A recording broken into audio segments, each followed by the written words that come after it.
Good evening. Thanks for tuning in. I'm Gadi, Schwartz, coming to you from Los Angeles. And here's some of the stories we're watching tonight. Thousands of people in California are scrambling for higher ground as parts of the state are at a high risk of catastrophic flooding again. At the same time, nearly 20 million people on the East Coast are dealing with power outages in a dangerous winter storm. Then a Russian fighter jet clips a U.S. drone in midair over international waters. It's a dangerous turn of events that the U.S. says could lead to, quote, unintended escalation. This incident demonstrates a lack of competence in addition to being unsafe and unprofessional. And the Justice Department is investigating the bosses at Silicon Valley Bank for stock sales made in the days just before its collapse.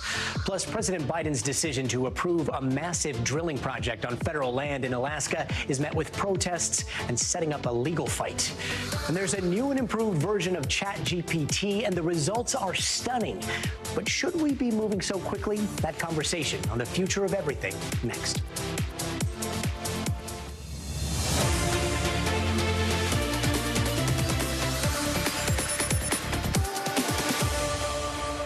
Millions of people are going to be seeing extreme weather tonight on both the West Coast and the East Coast, thanks to two very big and very different storms.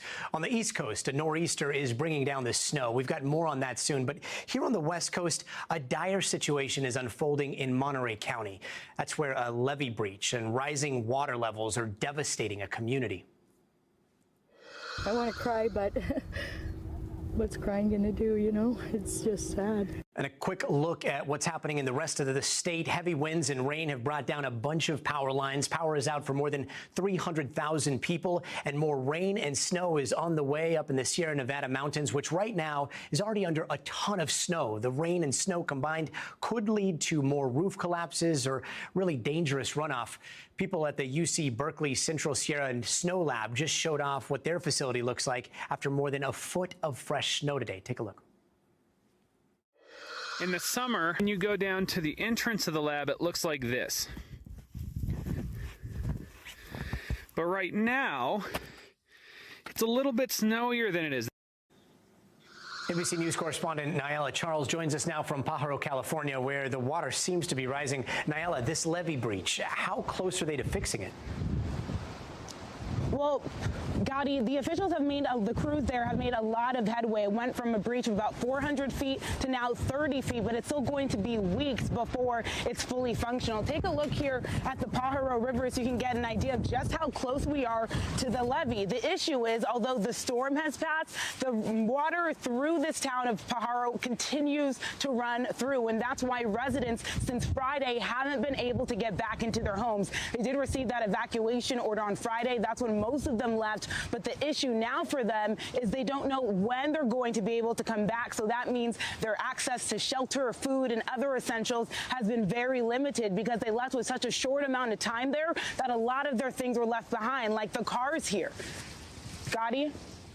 And we're just looking at some drone footage. I know that there is a ton of farmland in Pajaro. It is the livelihood for so many people out there. How are the farms doing? Is it all destroyed now?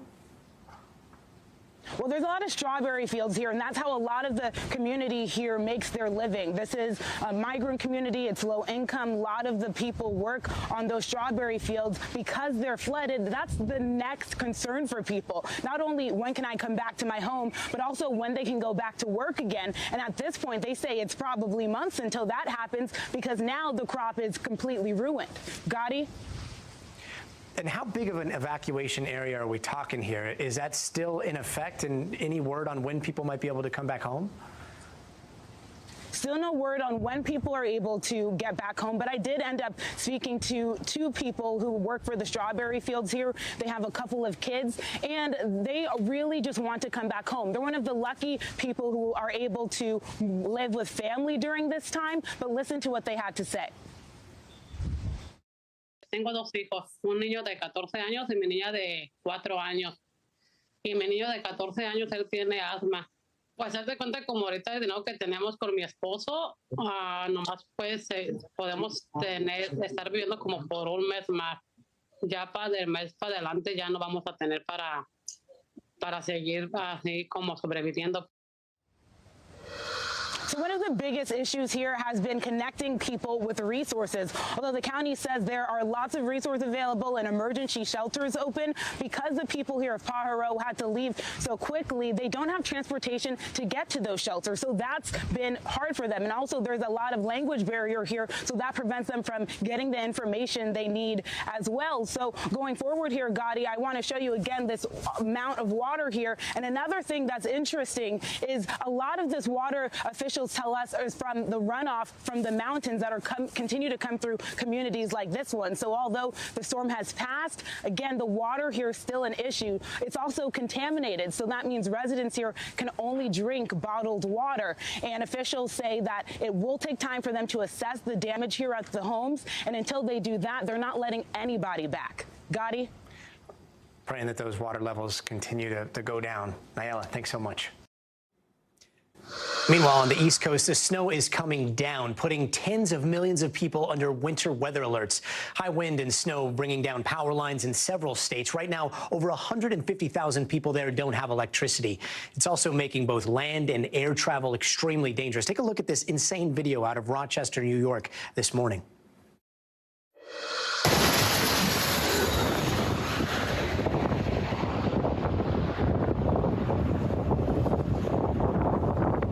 Wow, you could just see that plane drifting there. You can also hear the wind howling in that video. The snow is expected to continue throughout the night. Some places are expecting 2 inches every hour. And let's bring in NBC News correspondent George Solis, who is standing out there at the Boston Harbor for us right now. George, looks like it's very, very wet. What's Boston like right now? Hey, Gadi, good to be with you. Right now, we are starting to see some of that wind picked up, and this was the concern that we've been talking about today. These 40, 50-mile-an-hour gusts that will continue through the night. That's on top of the wet, heavy snow that's been falling throughout the region, on top of the rain, just making miserable travel conditions for a lot of people throughout the Boston region and across the Northeast and New England. Already, the accumulation totals on the west side of the state, more than 2 feet, as the system has been barreling through the region. And mind you, we're supposed to be closer to spring, so a lot of people naturally over this winter weather. But here we are, the snow falling. Too early to know exactly what the accumulation total might be in Boston, if at all. Caught up with some people who were exploring the town today, many of them just trying to make heads or tails of this wacky weather. Take a listen. It's been the mildest winter that they've had, so obviously this is going to be something everyone's going to be surprised or maybe prepared for. Whatever. We're going to just make the best of it. Make the best of it, right? We are hoping that spring is around the corner, Gadi. Make the best of it, but I will point out that that woman looked a lot warmer when you interviewed her now than you look standing out there as the sun goes down. Yeah, and believe it or not, this is Boston, so we know there's a lot of runners out here. There's been a number of people actually running through this. Granted, it might be a little warmer if you're moving, but yeah, we've been making the best of it ourselves too, Gadi. And I know that there are a lot of people on the East Coast right now without power. That is terrifying in the middle of a cold snowstorm. Yeah. When can we expect to see some of that power come back? Yeah, that's the million-dollar question, and we know that the Massachusetts Department of Transportation has more than 900 crews basically on standby, ready to work through the night to get power restored as quickly as possible. But this snow, so thick, right? It's been like cement, along with the winds. It's just been hitting these power lines, so it's tricky for these crews to get out there and restore the power as quickly as possible. But rest assured, you know, during storms like this, equipment and crews are out there ready to get started to get people back on the grid as soon as possible. Gadi? George, thanks so much for being out there. I owe you some hot chocolate. Thanks again. And NBC News meteorologist Bill Cairns joins us now from our NBC News headquarters at 30 Rock. Bill, let's start back here in California, where yet another atmospheric river is dumping so much water. What's that going to do to a lot of the snowpack that we've seen?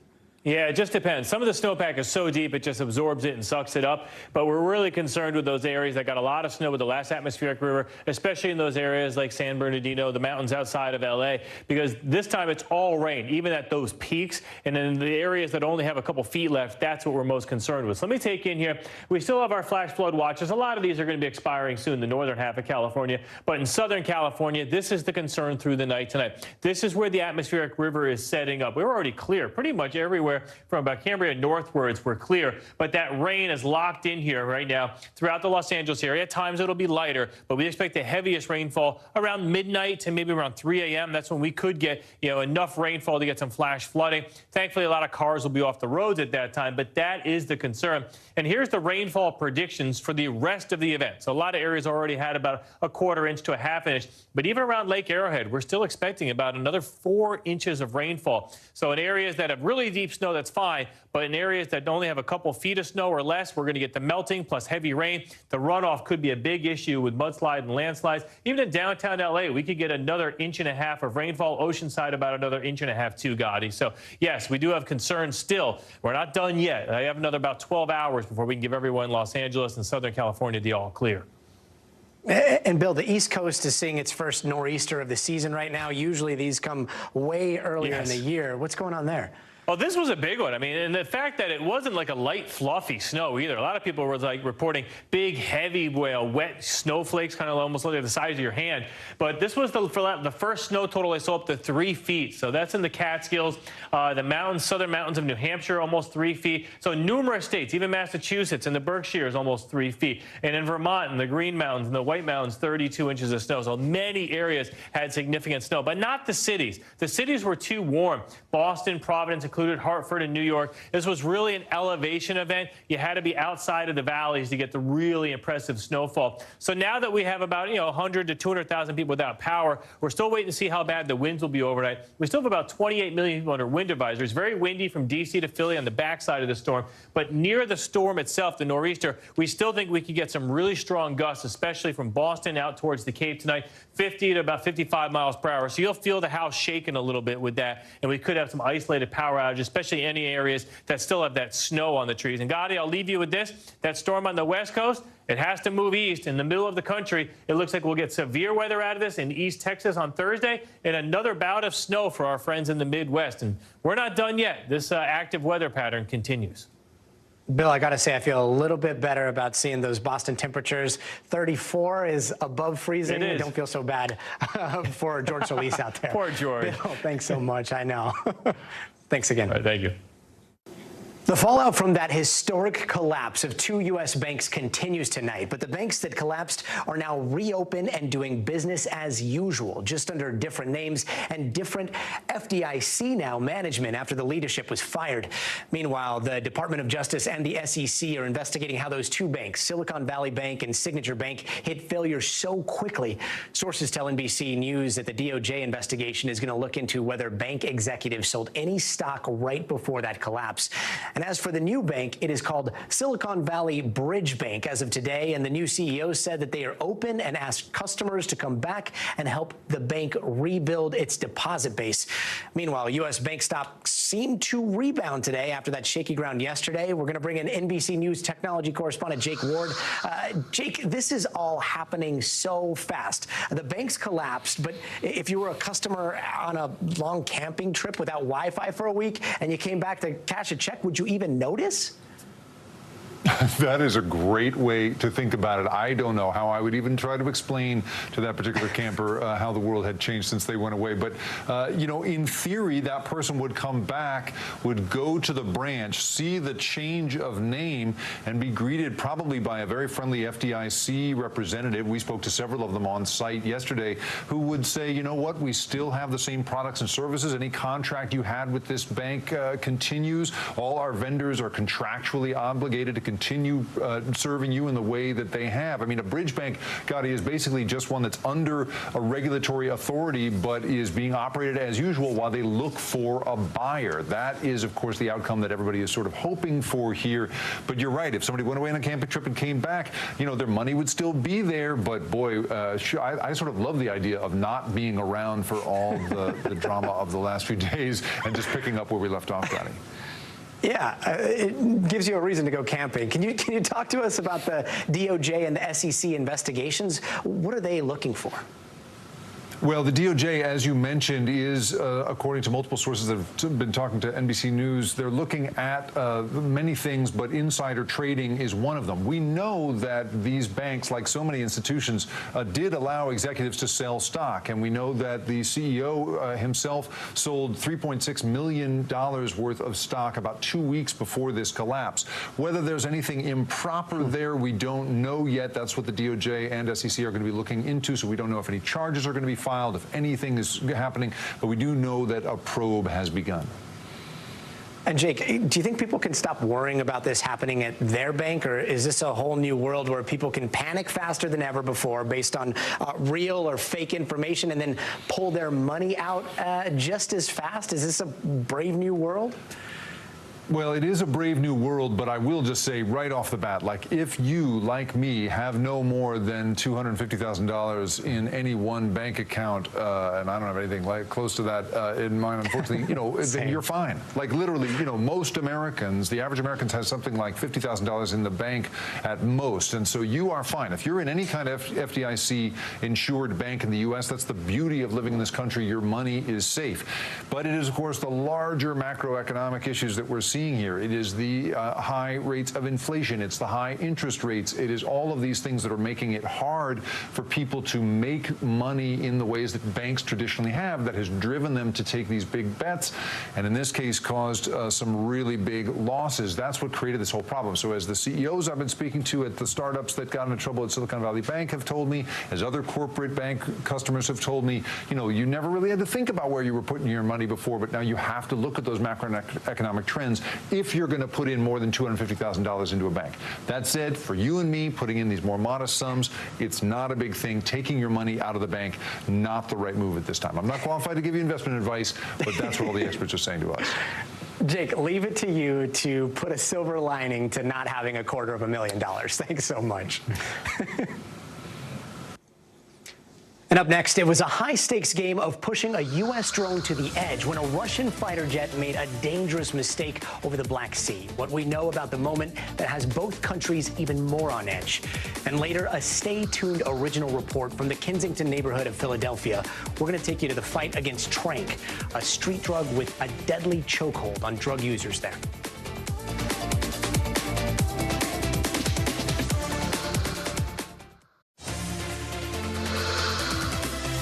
A Russian jet and a U.S. drone had a chilling Top Gun moment in the air today, only without a U.S. pilot in the sky. The Russian jet first harassed, then collided with a U.S. drone over the Black Sea, forcing the U.S. to crash that drone in international waters. And when we say harassed, listen close, because this is what we mean. One of the Russian Su-27 aircraft struck the propeller of the MQ-9, causing U.S. forces to have to bring the MQ-9 down in international waters. Several times before the collision, the Su-27s dumped fuel on and flew in front of the MQ-9 in a reckless and unprofessional manner. This type of behavior from these Russian pilots, that is uncommon and unfortunate and unsafe. Plot twist, though. Russia is claiming that its aircraft did not come into contact with the drone at all. NBC News chief international correspondent Keir Simmons joins me now. Keir, I know there's video that is still classified, but this is insane to imagine visually, right? A Russian jet getting close enough to dump fuel on a U.S. drone, clipping it, then saying it didn't happen. What else are we hearing?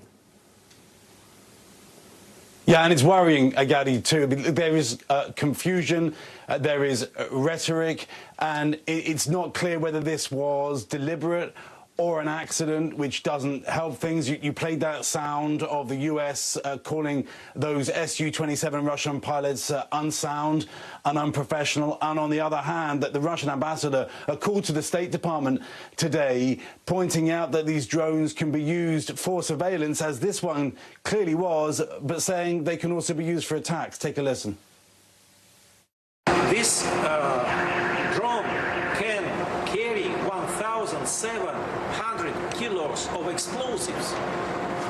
This drone can carry a few bombs, you see that what will be reaction of United States if you see such Russian drone very close, for example, to San Francisco or New York? What will be reaction of United States? For me, it's clear.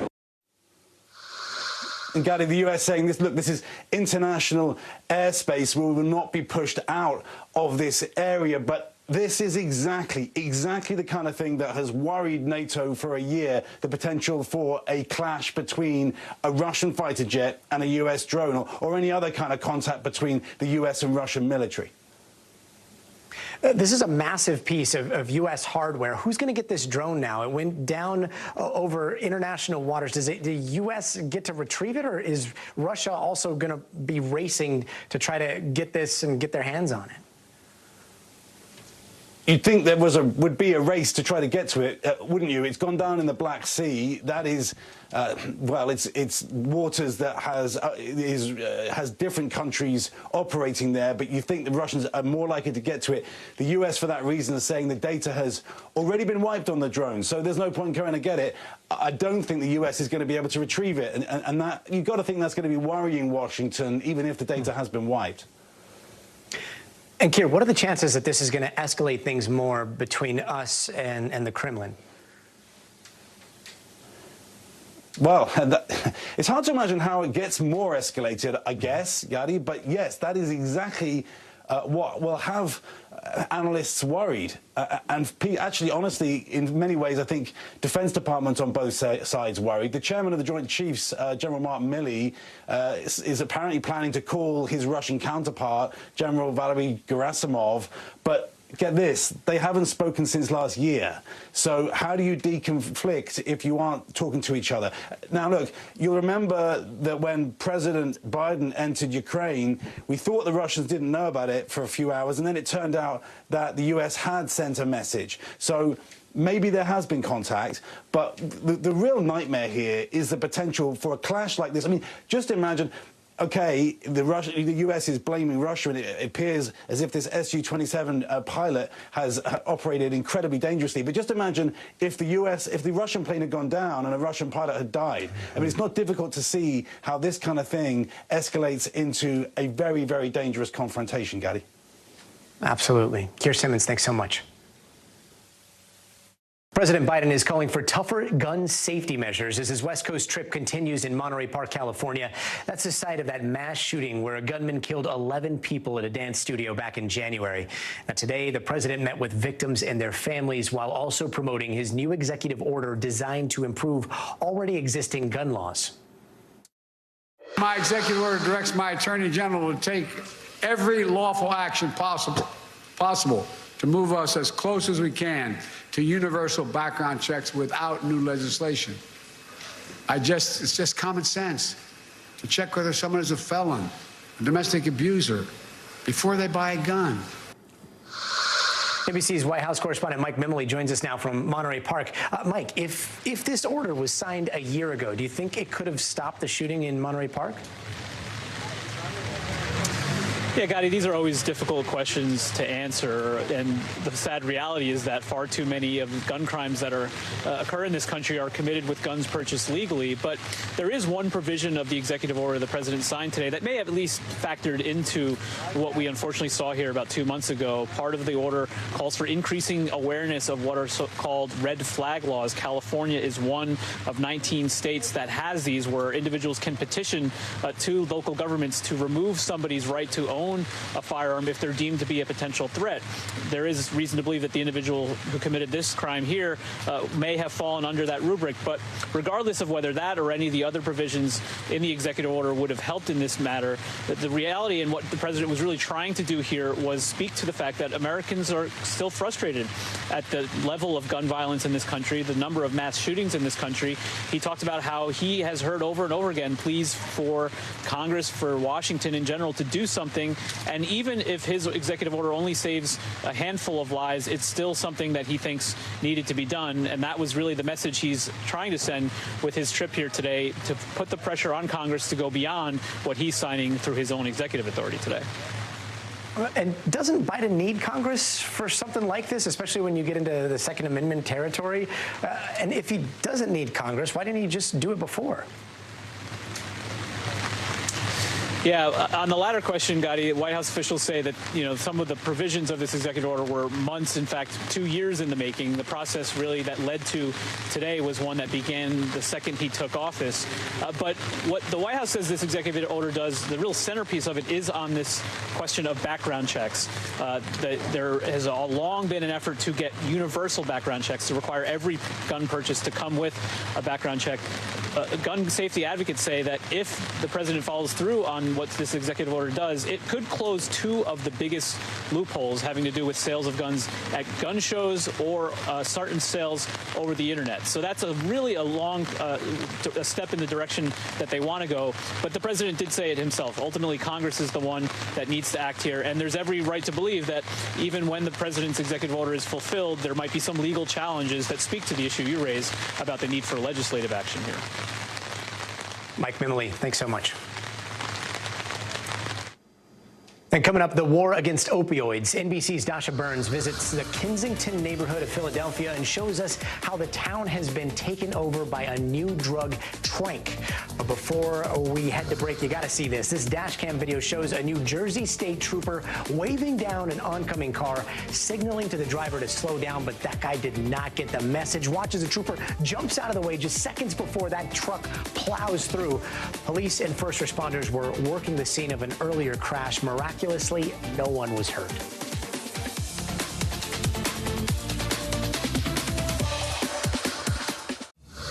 And it's time now for some of the other headlines we're watching tonight. The state of Ohio is suing Norfolk Southern over that train derailment in East Palestine.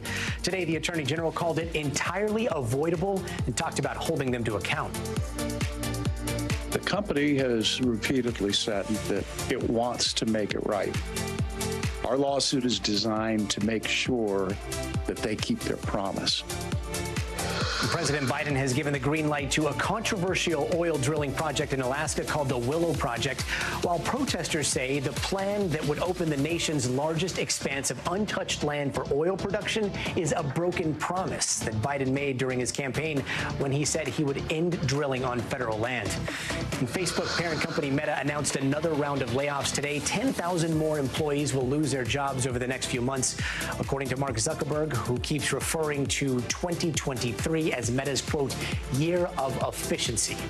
And Danish drug maker Novo Nordisk says it will lower the U.S. price of some of its insulin drugs by up to 75%. The change, which will take effect next year, follows a similar move made by Eli Lilly earlier this month, and that would make Sanofi the only major insulin supplier in the U.S. yet to announce any price cuts.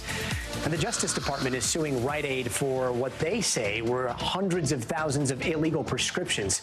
According to the lawsuit, Rite Aid pharmacists allegedly ignored signs of opioid misuse, like prescription for so-called Trinities. That's when you combine opioids, benzos, and muscle relaxants that are often abused. And the Kensington neighborhood has been the epicenter of Philadelphia's opioid crisis for decades. Not only are people struggling with fentanyl addiction, now a drug called trank is cutting into the supplies, and it has some absolutely horrible side effects. The city is now doing something about it. They're using billions of dollars the state won in an opioid settlement with drug companies. NBC's Dasha Burns went to Philadelphia to see how these funds are being used.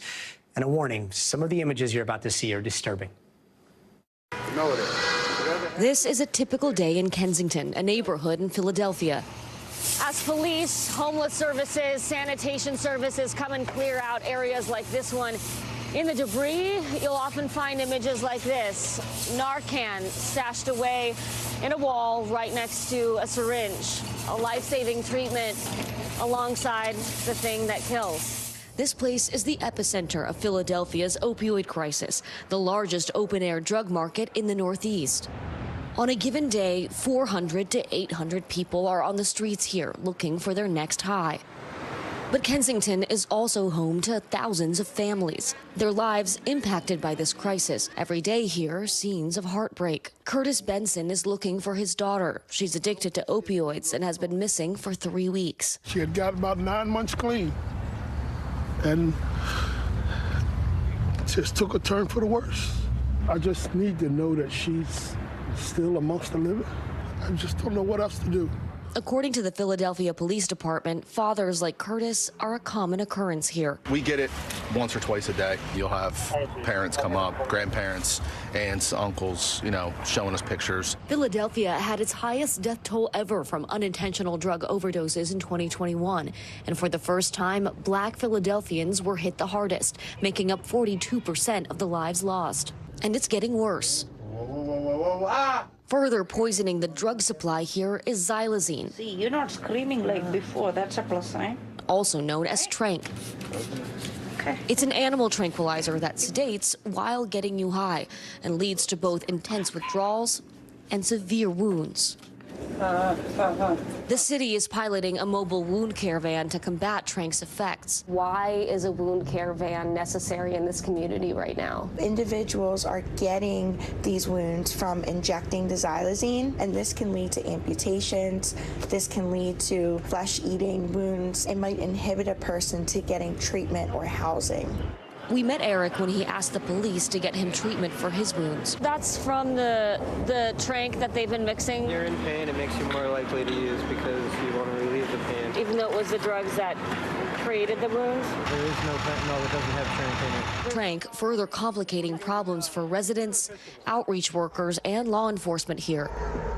Sergeant Michael Hannison has spent most of his career here in Kensington. We just spent the day with your officers. We saw a lot of illegal activity around. No arrests, though. Why? So my team focuses on options that are outside the normal scope of thinking. We try and think outside the box. It's all good then today? Nobody wants to go out American, talk to anybody? We really do try and give them an option to get clean instead of just locking them up and taking them to jail. Housing assessment. You on the list? It's not just compassion, it's also a lack of resources. It's different here because we are flooded with crime and 911 calls, so we have to respond to the crimes against people first. We have to respond to the rapes, the robberies, the shootings, the stabbings, and they take precedence over the users that are in the streets, unfortunately. Now, Kensington will have more resources. Pennsylvania got $2.2 billion in a settlement with the drug companies that fueled the opioid crisis. $7.5 million allocated to Kensington. Bill McKinney has lived here for 22 years and is the president of New Kensington Community Development. This isn't just a Kensington problem. This is an American problem. That we would allow in this rich of a nation for this to be taking place is insane. We're sitting across the street from a park. You don't hear dozens and dozens of kids running around out there. There's a few. It's too dangerous. Community activists like Bill are leading the charge on how to spend these funds. Much of that money will go towards fixing housing, schools, and parks, as well as bolstering services for those suffering from addiction, like more wound care vans and mobile methadone clinics. How is this maybe different than past approaches? I think it's created a type of momentum that also reminds people that all of us are involved with this, and that this isn't about residents versus folks who are struggling with substance use disorder. This is about how do we help everybody. And our deep thanks to NBC's Dasha Burns and producer Abigail Brooks for that powerful report. And we've been seeing a bunch of near collisions at U.S. airports lately, like back in January when an American Airlines flight crossed a taxiway just as a Delta Airlines flight was about to take off. This one happened at JFK Airport in New York City, and similar incidents are leading the Federal Aviation Administration to host an air safety summit tomorrow to see if changes need to be made to how U.S. flights are regulated. In an exclusive interview with NBC Nightly News, Lester Holt sits down with acting FAA Administrator Billy Nolan, who tells Lester that while flying remains safe, officials will not take that for granted. I can say to you, to your audience, to the American people, that flying is absolutely safe. We have the safest, most complex system in the world. We work at it every day, and it is absolutely safe. We've had these events over the past few weeks that gives us a moment to say, let's stop. Let's reflect. Let's ask ourselves the question, are we missing anything? Is there anything that we should be doing different? And remind ourselves always that we can never become complacent and never take this incredible safety record for granted.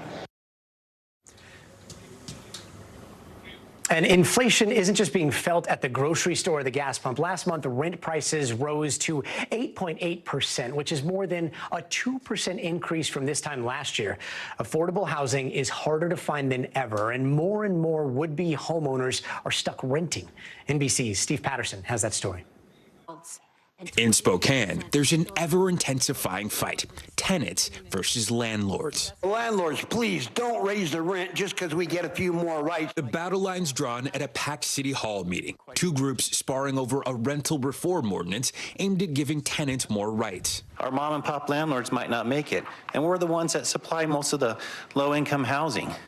Eastern Washington State is emblematic of a housing problem sweeping the country. Many say the rent is too damn high, and experts say it's in part due to the high cost of buying a home. A lot of those people considering buying that first home are kind of pressing pause on that search, but they turn around and find that their rent has also increased really substantially. Nationally, rent is more than 20% higher than the start of 2020, according to Redfin. Over 8 million Americans are behind on rent, and 2.3 million experienced a rent increase of more than $500 in the last 12 months, according to U.S. Census data released late last month. Rebecca Mason is one of them, almost. What was the increase? If I did not sign a lease, then it would be a $600 increase. So I signed a 6-month lease so that it was a $400 increase. Spokane is a boomtown with amongst the worst housing inventory levels in the nation. After the height of the pandemic, residents from places like Los Angeles and Seattle moved to more affordable, less congested cities like Spokane to work remotely, outbidding residents with spiking inflation and mortgage rates, forcing would-be buyers to keep renting in a now less affordable market. Rebecca says she sees the sad impact of the market every day, both at home and here. Good boy. Come on, you want to go play? Where she works as an animal control officer. She says the number of evictions has led to an unprecedented level of tenants forced to let go of their loved ones. Yeah, so dogs are moving out slower. We're still getting a lot of dogs in at the same time. Back home, she's forced to confront her own dilemma. Rebecca moved here from LA 6 years ago. Now she's looking for a more affordable place to rent after she was hit with a sudden increase. $600 increase, 30 days, have the money. How did that feel? I panicked. I absolutely panicked, thinking I'm going to have to move now. It's not just the monthly payments. The search itself is costly, too. The typical application fee is now anywhere from $20 to $100 just to apply for rent, according to Redfin. It's a really frustrating experience for people looking for their next rental home to potentially send out several applications, stapling that check on there or paying that fee online every single time and not even knowing whether or not they're going to get that home. Property managers like Des DeFim says smaller landlords need to raise prices to cover costs.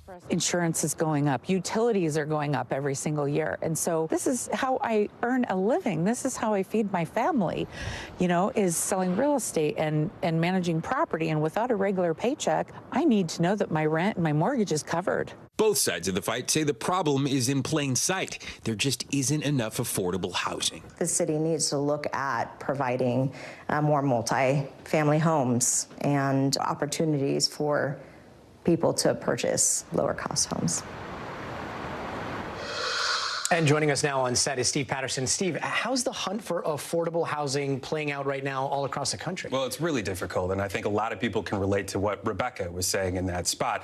And what we wanted to show is that it's not just happening in places like New York and Seattle and LA. I'm sure you and I could share stories for an hour about the housing stores that we've done there. This is happening in Middle America. It's happening in Boulder and Boise and Spokane, especially. And what's happening is a lot of people from those places like LA move to a place like Boise or Spokane because it's more affordable. When they get there, they outprice the people that are already there. Those people then have to look for rent, which is exorbitantly more high than they're used to. And so they get priced out and they end up in a situation like this. There needs to be more affordable housing, especially in Spokane. But I think it has to come more at the council, at the city level. And there needs to be incentives for builders to actually do that so they can put that housing in and people have a place to live. In February, we saw the rent in a lot of places go up for the first time in 5 months. Is that the direction everything is heading? Thankfully, it's slowing, right? So year over year, it is still very high, much higher than it was pre-pandemic. But month over month, since like late 2022 or so, it's actually been slowing a lot. That's for a few reasons. One, hesitancy about the economy. So people are living together. More people have more roommates, or they're staying at home for longer. So they're not getting into a situation where they're thinking, I'm just going to get a place for myself. That slows down the market. Another thing is there is more housing that's being built. It's just not happening in a place like Spokane. The Zillow guy in that piece tells me that there's more multi-unit family housing happening right now, being built as we speak, than in probably the last half decade or so. But all of that needs to go in. It's going to take a long time for that to get to the market. And for it to get to a place like Spokane, you know, even tougher. Well, hopefully that becomes available pretty soon. Steve, thanks so much for joining us. Yeah. And coming up, did you take the SAT or any AP exam? The latest ChatGPT software did, and it can pass those tests extremely well. And before we go to break, I've got to ask, do you know what you're looking at right here? That is a star about to go supernova. NASA doesn't catch this kind of photo often, and the James Webb Telescope did it with incredible detail. Just look at that. We'll be right back.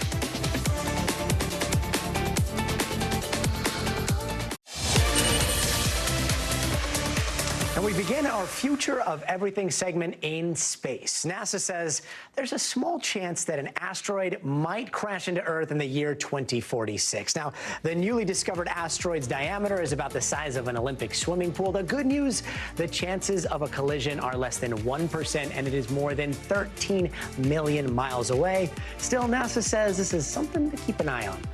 And fans of Sesame Street might remember this next clip of Cookie Monster figuring out how a computer works. So you use a computer to do things like find information and play games. Wait, but it no bake cookies? Well, and you call this state of art? Well... No got oven door. No oven door. Ah, the good old days. Well, move over vintage PCs and hello NFTs. Sesame Street is introducing the first digital image collectible of Cookie Monster for sale later this month. Other Sesame Street NFTs will be released later this year. And are you still trying to wrap your head around what that AI chat GPT tool can do? Well, get ready to be even more overwhelmed, because the San Francisco startup OpenAI just dropped an even newer version of GPT. They're calling it GPT-4. This version of the chatbot is more precise, and get this, it puts up better scores on several exams, including the LSAT, math, SAT, and AP biology. That's right. Some of the benchmarks to show off its abilities here are the same ones we've been using as humans, but it's scoring a lot higher than most of us humans actually do. And here's another game changer. GPT-4 can also answer questions about images. What do we mean? Well, the New York Times showed it what was in a fridge, and it came up with a bunch of meal recommendations. OpenAI's president says you can ask GPT-4 to do just about anything. It has these raw capabilities that are so flexible. It doesn't care if it's code. It doesn't care if it's language. It doesn't care if it's tax. All of these capabilities in one system that can be applied towards the problem that you care about. It's not perfect, but neither are you. And together, it's this amplifying tool that lets you just reach new heights. It's not perfect, but neither are you. With us now is Deepa Sitharaman. She is a tech reporter with the Wall Street Journal. Deepa, that scares me. It's not perfect, but neither are you. Can you jump right in here? What are they not telling us? Should this kind of be slowed down before it's released to the masses? I think there's a lot of different schools of thought on that specific idea. I mean, there's certainly a lot of activists, a lot of academics, and a lot of people who believe that this kind of AI technology is being launched way too quickly to such a large group of people. Like, there are so many things that haven't been worked out, so many harms, I mean, we've seen ChatGPT spew out racist content, hateful content, sexist content. We've also seen other kinds of these kinds of technologies spew out misinformation and other kinds of answers that are far from ideal. But, then there's this other school of thought that believes that, you have to roll out this technology and you can't just hoard it, and it has more the benefits far outweigh the negatives. And I think right now you're seeing sort of that second group kind of win out because the technology is moving at a pretty fast pace, not just with OpenAI, but with a lot of these different tech companies. And Deepa, we've seen some of this appear to almost manipulate humans and manipulate how we feel about things when there's a lot of engagement, especially in the beta versions. How close is this version of ChatGPT in figuring out raw facts versus human emotion? Can artificial intelligence do that? Right now, it's as close as you can get, right? I mean, it is more collaborative, it's more creative, it can come up with song lyrics, it can help you write a term paper, but there are still a lot of limitations, and it doesn't really, a lot of the experts I talked to today say there isn't enough information right now just based on the presentation that OpenAI did today or any of the materials or the paper to determine what it will do. So really what you're going to see is over the next several weeks, people really testing ChatGPT, the sort of GPT-4, and helping all of us understand what it's capable of and how human-like it can be. Now, Deepa, the craziest thing to me was when it was writing code based on a napkin. It's one of the scariest parts of the technology. Here's a demonstration of GPT-4 turning some handwritten sketch into a fully functional website. Take a look. And here we go. Actual working JavaScript, filled in the jokes. For comparison, this was the original of our mock-up. And so there you go, going from hand-drawn, beautiful art, if I do say so myself, to working website. Joke website, I guess that's funny, but can ChatGPT write its own code? And if not ChatGPT, can other AI systems possibly write their own codes in the future? One thing that was also interesting that Greg Brockman said in his presentation is, he would ask ChatGPT questions about like how things worked or how it drew certain conclusions and learned from it. The company also said in their paper today that some of the training data that they used to develop GPT-4, they extracted from, they asked the chatbot about. They asked it to, it almost sounded like as if it was a collaborator, right? And that's, you could see how that is a wonderful solution. It could save a lot of time. It could certainly give you ideas, but the risk here, and this is what activists and academics and a lot of people who have been studying AI for a really long time are extremely concerned about. The risk here is that maybe these technologies will do something, but there's no way to really understand why yet. You can't yet, it's still a black box. You can't quite understand what the decision-making capability is. Right now, a lot of students could use these services to help write term papers, and ChatGPT launched some kind of tool to help determine whether or not it was written by ChatGPT, but it could only determine that something like 26% of the time. The actual technology itself isn't quite caught up when it comes to explaining its decisions or maybe catching some of the harms. This is something that OpenAI executives have talked about. This is something that a lot of the executives across the AI industry certainly mention and, at minimum, pay lip service to, but you still have big looming questions about what this technology could actually look like and how it's going to affect regular people. That just reminds me of a teacher saying, hey, I don't want to make sure you're cheating here, so show your work.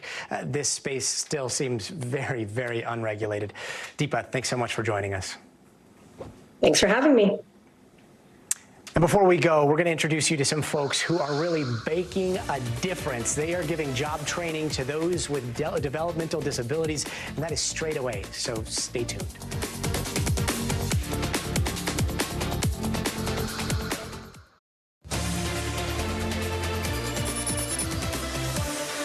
And And finally tonight, we are heading to a kitchen that is baking a difference. This New York nonprofit is training young chefs, most of whom have special needs. And by doing so, they're helping them feel seen. NBC's Kate Snow has more. It's a busy day for the crew at Rising Above Bakery in Nyack, New York. How many cookies do you want? 21-year-old Connor Carson likes being part of a team. What do you bake now? I'm baking breads, cookies, scones. Got it. All right, tell me when it's ready. Founder Shiri Raveni Ulrich was an avid baker and speech therapist who noticed years ago when she baked cookies with her students with special needs, they lit up. They found their voice in the kitchen. It was just beautiful. So during COVID, she started a bakery in her own house. This oven was in your dining room. Yes. For a long time. Yes.